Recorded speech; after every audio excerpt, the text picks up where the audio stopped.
लेकिन अरशद शरीफ की माँ के पास अब कोई बेटा नहीं है। अब वो कोई और बेटा इस मुल्क को नहीं दे सकती। उसके 2 बेटे थे, उसने दोनों दे दिए हैं।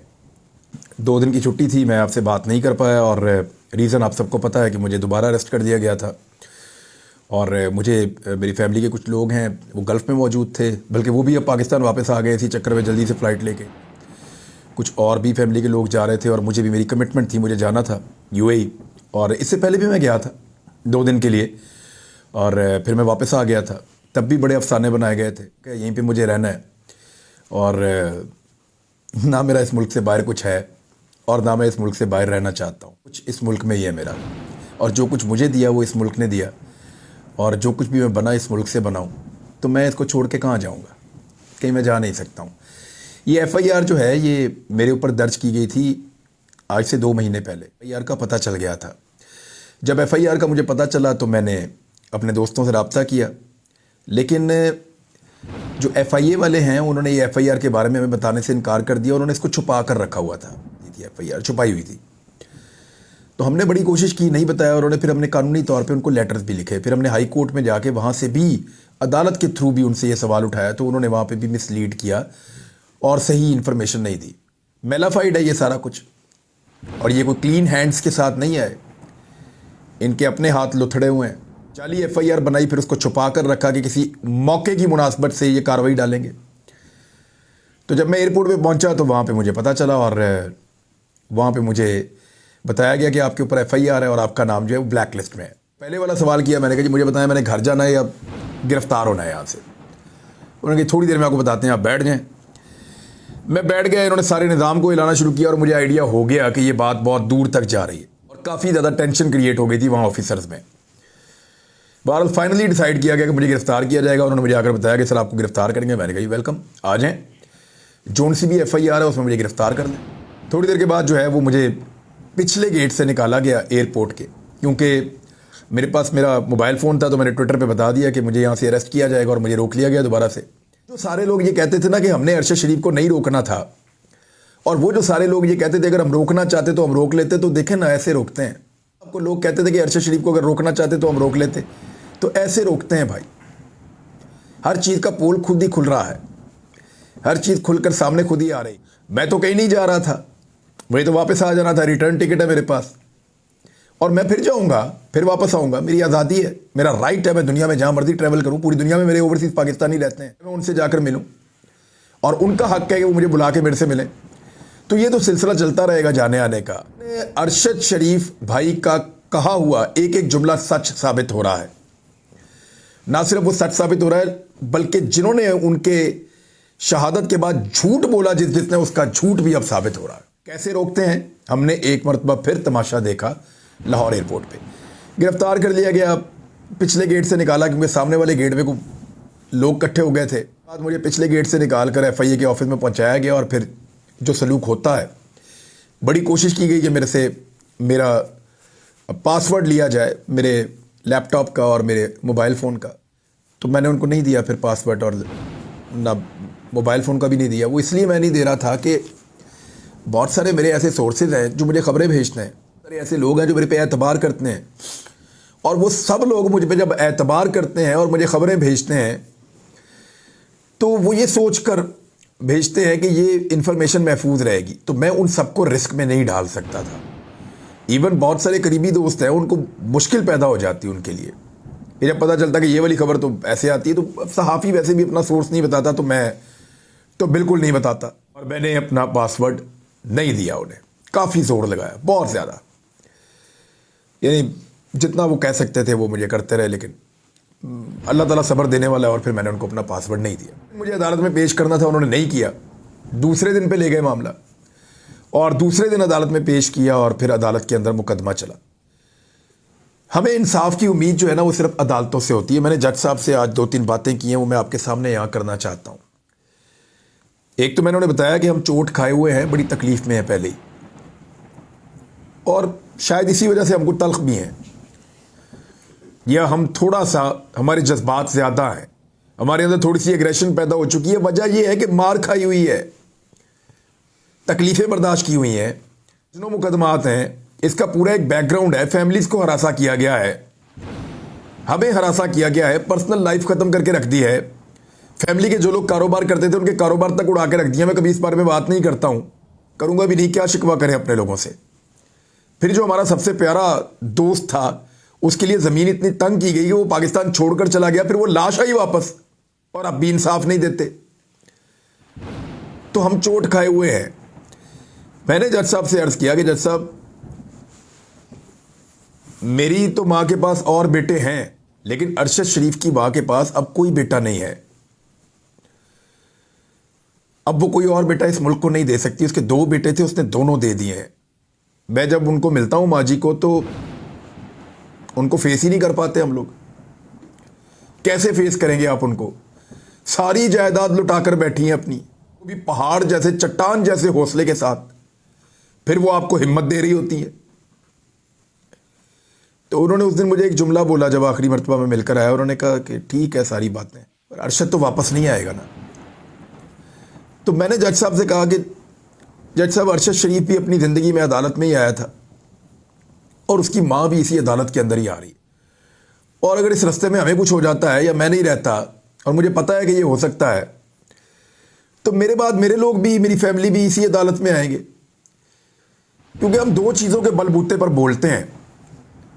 हमारे अंदर जो हिम्मत है वो 2 चीज़ों से पैदा होती है। नंबर 1 अल्लाह ताला, अल्लाह रब्बुल इज़्ज़त की ज़ात, और नंबर 2 हम अदालत के बलबूते पर बोलते हैं कि यहां से हमें इंसाफ मिल जाएगा। पहले भी हमें अदालतों ने छोड़ा, अदालतों ने इंसाफ दिया, और आज भी अदालतें ही हमारा फैसला। मुझे नहीं पता था कि अदालत मुझे रिमांड पे भेजती है, मुझे जुडिशल करके जेल में भेजती है, या इस केस में मुझे बरी ज़िम्मा करार देते हुए बाइज्जत बरी कर देती है। मैं नहीं जानता था, लेकिन हमने अपना केस जज साहब के सामने रखा, और उन तमाम लोगों का शुक्रिया जो सब लोग बाहर आ गए थे। अदालत में भी कुछ लोग एहतजाज करते रहे, कुछ लोग सोशल मीडिया पे आवाज़ उठाते रहे, कुछ दोस्तों ने बहुत ज़ोरदार तरीके से आवाज़ उठाई। मैं उनके सबके नाम नहीं ले सकता हूँ, लेकिन स्पेशली मैं सोशल मीडिया के लोगों का, अपने दोस्तों का, उन लोगों का जो फिज़िकली आए, फैमिली का, उन सब का शुक्रिया अदा करना चाहता हूँ। ख़ास तौर पे सहाफ़ियों का और वकला का, सहाफ़ियों का और वकला का मैं दिल की गहराइयों से शुक्रिया अदा करना चाहता हूँ। क्योंकि देखिए, अल्टीमेटली बोलने का हक आपसे कोई छीन ले आखिर में जाके, तो वो आपके पास फिर बचता कुछ नहीं है। इस मुल्क के अंदर बेड़ा गर्क कर दिया गया हर चीज़ का। गुज़िश्ता 8 से 10 महीनों में कुछ भी ठीक नहीं चल रहा, और जिन लोगों ने सब कुछ बर्बाद किया है उनको फार्मूले बनाकर दिए जा रहे हैं कि जनाब अभी आपको और मौका दिया जाएगा ताकि आप मजीद बेड़ा गर्क कर दें। इलेक्शन भी टाइम पे नहीं करवाया जाएगा, 1 साल की और एक्सटेंशन देने के तरीके ढूंढे जा रहे हैं ताकि जिन्होंने बर्बादी फेरी है वो पूरी बर्बादी फेरें। पता नहीं कहां से ये साइफर हुकूमत बनी और किस तरीके से इन्होंने ये सारा मनसूबा बनाया, और ये पाकिस्तान को कहां ले जाना चाहते हैं। कभी कभी शक होता है कि शायद पाकिस्तान की वफादारी, शक होता है जब ये सारा कुछ होता हुआ हम देखते हैं तो, और तकलीफ भी बहुत होती है। तो अदालत ने हमें एक मरतबा फिर इंसाफ दिया और बाइज्जत बरी किया। जिस तरह पहले वाली 22 FIRs मेरे ऊपर जो कटी उनमें से बेशतर और सारी रद्दी की टोकरी में गई, वैसे ये वाली FIR भी रद्दी की टोकरी में गई। पूरा पोस्टमार्टम किया वहाँ पे मियाँ अली अशफाक ने, मेरे भाई ने, दोस्त ने, और कमाल के आर्गूमेंट किए उसने। मुझे बहुत खुशी है और मुझे बहुत अच्छा लग रहा था जब वो बात कर रहे थे। एक एक चीज़ का उन्होंने पोस्टमार्टम किया और अदालत को कन्विंस किया कि ये केस बोगस है, ये केस गलत है। हम जब पूछ रहे हैं कि हम शामिल तफ्तीश होना चाहते हैं, बताइए हमारी FIR कहाँ है, अदालत पूछ रही है तो वह, और मुझे ऐसा लगता है कि अब हमें जाना चाहिए। मैं अली से बात कर रहा हूँ कि हम जाएंगे और जाकर तौहीन अदालत की कार्रवाई करवाएंगे कि हम इन्हें पूछ रहे हैं कि FIR है तो ये छुपा रहे हैं, अदालत पूछ रही है तो पूछ रहे हैं छुपा रहे हैं, तो ये अदालत की तौहीन है। तौहीन अदालत की कार्रवाई में हम जाएंगे अब और करवाएंगे इंशाल्लाह। इससे बड़ी ज्यादती तो नहीं हो सकती कि अब आपको अदालतों की भी बात उसके अंदर वजन नहीं लगता और आप अदालतों के अहकामात भी नहीं मानते। तो ये जनाब सारी सूरत हाल थी। इसकी वजह से मेरी और आपकी बात नहीं हो सकी 2 दिन तक। लेकिन एक बात मैं आपको बताऊं, मैं अपने आप को बदल नहीं सकता। मैं ऐसे ही बात करता रहूंगा, ऐसे ही बोलता रहूंगा, और अगर माजी में मेरे से गलतियां हुई हैं, जो बिल्कुल हुई हैं, वो अब नहीं होने दूंगा मैं। यानी हमने बहुत सारी चीज़ों को जैसे माशिरत उलूम में पढ़ा हमें वैसे ही लगता था, लेकिन रियलिटी कुछ चीज़ों में मुख्तलिफ है और कुछ चीज़ों में बिल्कुल वैसे ही है जैसी हम पढ़ के आए हैं। ये खेल तमाशा अब इस मुल्क के साथ बंद होना चाहिए। मैं इस बात के लिए कन्विंस हूँ, जो भी आवाज़ उठाएगा मैं उसके साथ खड़ा हो जाऊँगा। और ये एक उसूल बनना चाहिए इस मुल्क के अंदर कि मुल्क का फ़ैसला मुल्क के लोग करेंगे। बंद कमरों में होने वाले फ़ैसलों को ना हम तस्लीम करेंगे और ना उन फ़ैसलों से इस मुल्क को चलाने देंगे किसी को। ये मुल्क किसी के बाप की जागीर नहीं है, लोग बैठें और बैठ के उसके ऊपर हुक्मरानी करें, नहीं, ऐसा नहीं हो सकता। ये मुल्क पाकिस्तानी चलाएंगे, पाकिस्तानियों का ये हक है और हम पाकिस्तानी ये हक हमसे जो भी छीनेगा उससे वापस छीन लेंगे। पाकिस्तानी अब इस मूड में आ चुके हैं। कितना दबाएंगे, कब तक रोकेंगे इलेक्शंस को? अल्टीमेटली आपको यहां पे आना पड़ेगा और इलेक्शन के अंदर जाना पड़ेगा। धांधली करेंगे फिर भी आपकी इकॉनमी नहीं चलेगी साहब। इस मुल्क के चलने के लिए ज़रूरी है कि इस मुल्क के लोगों को एतमाद हो कि ये हुकूमत जो बनी है वो उन्होंने बनाई है और फिर वो खुशी के साथ इस मुल्क में कारोबार करें, पाकिस्तान फले फूले। यही इस मुल्क का हल है। अगर किसी भी हुकूमत को ज़बरदस्ती अगले 5 साल के लिए बैठाएंगे तो जैसा ये 1 साल गुजरा है अगले 5 साल फिर वैसे ही गुजर जाएंगे। और कब तक करेंगे ये फाशिस्ट कार्रवाइयाँ? कभी इसको पकड़ो, उसको नंगा करो, उसको मारो, उसके मुंह पे कपड़ा डालो, उसको करंट लगा दो, उसको जो है वो सड़कों पे फिराओ, उसको जगाते रहो, उसके घर पे जो है पैरे ले जाओ, उसके घर पे ड्रोन कैमरा ले जाओ, उसको इस तरीके से हरासा करो। यानी क्या चल रहा है इस मुल्क के अंदर? किस किस्म की ब्लैकमेलिंग हो रही है? और ये सब कुछ उस वक्त हो रहा है जब पाकिस्तान में दहशतगर्दी हो रही है, जब पाकिस्तान के अंदर हालात बहुत ख़राब। उन पर भी मैं बात करता हूँ, लेकिन आप ये देखें ना मुल्क की हालत क्या है। ज़र मुबादला के पाकिस्तान के जो ज़खायर हैं वो ख़तरनाक हद तक गिर गए हैं। सिर्फ 3 अरब अमरीकी डॉलर हमारे पास बाकी हैं और इतना पैसा तो हमने सिर्फ सऊदी अरब से लेके रखा हुआ है। हमारे पास अपना यूएई के पैसे 2 अरब डॉलर वो हैं, चाइना के पैसे वो भी हमने लिए हुए हैं। ये सारे पैसे इकट्ठे करें हमने तो लोगों के पैसे खर्च कर दिए हैं, हमारा अपना तो ख़त्म हो गया कब का। और ये इंपोर्टेड हुकूमत ने किया है, साइफर हुकूमत ने किया है आने के, ये किया है इन्होंने।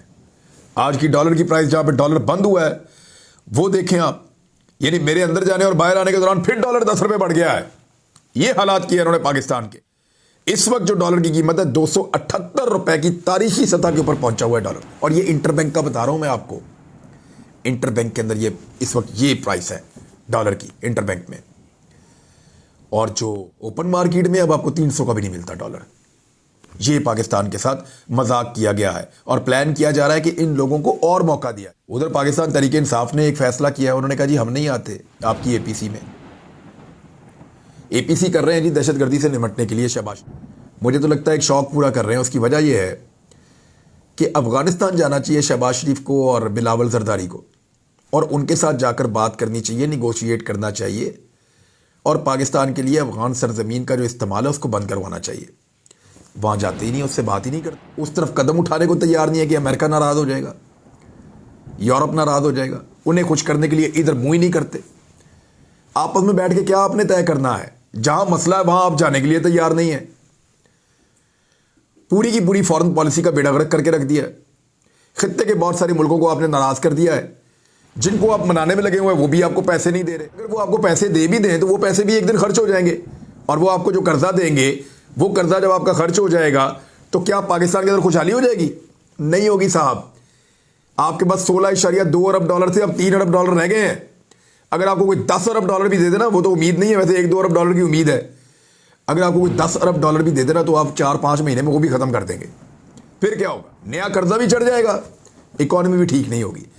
इकॉनमी तभी ठीक होगी जब सियासी इस्तेहकाम आएगा और लोगों के अंदर उससे एक एतमाद पैदा होगा और लोग पाकिस्तान में इन्वेस्टमेंट करेंगे और अपनी जेब से पैसा निकालेंगे, अदरवाइज नहीं होगा। तो पाकिस्तान तहरीक इंसाफ ने भी कह दिया, उन्होंने कहा जी हम नहीं जा रहे एपीसी में। वो जा भी सकते थे मेरे ख्याल में, इसके बावजूद उन्हें चले जाना चाहिए था, मुखालिफिन को मौका नहीं देना चाहिए था और जाके शिरकत कर लेते, अपने 2 लोगों को भेज देते। लेकिन उन्होंने कहा कि हमारे लोगों को एक तरफ गिरफ्तार किया जा रहा है और फिर हमें कहते हैं आओ बैठो बात करते हैं। पार्लियामेंट के अंदर पाकिस्तान तहरीक इंसाफ मौजूद थी, उसको जिस तरीके से भोंडे तरीके से निकाला गया है, उसके बावजूद कहते हैं आओ बैठो बात कर। तो पाकिस्तान तहरीक इंसाफ के बहुत सारी रिजर्वेशन हैं और उसकी बुनियाद पे वो कह रहे हैं कि हम इस मीटिंग के अंदर आकर नहीं बैठना चाहते। मेरे ख्याल में इन्हीं रिजर्वेशन के साथ वो अपने बाजू पे काली पट्टी बांध के या कोई एहतजाजी सिंबॉलिक एहतजाज करते हुए इसके अंदर शिरकत उनको करनी चाहिए थी, क्योंकि ये मामला किसी एक पॉलिटिकल पार्टी का नहीं, ये पाकिस्तान का है और उस मामले में उनको आना चाहिए था, ये मुझे लगता है। बहरहाल पाकिस्तान तहरीक इंसाफ की अपनी सोच है और वो उसके बारे में खुद बताएंगे कि उन्होंने ये फैसला किस बुनियाद पे किया और कौन कौन सी चीज़ें उनके दिमाग में थी। तो नाज़रीन, उम्मीद करता हूँ कि जब तक दोबारा मुझे इस तरह की सूरत हाल का सामना नहीं करना पड़ेगा तब तक हमारा कंटिन्यूसली रब्ता रहेगा। अपना ख्याल रखिएगा, अपने इस चैनल का भी। तमाम लोगों का दुआएं करने के लिए बहुत शुक्रिया। जज़ाकल्लाह।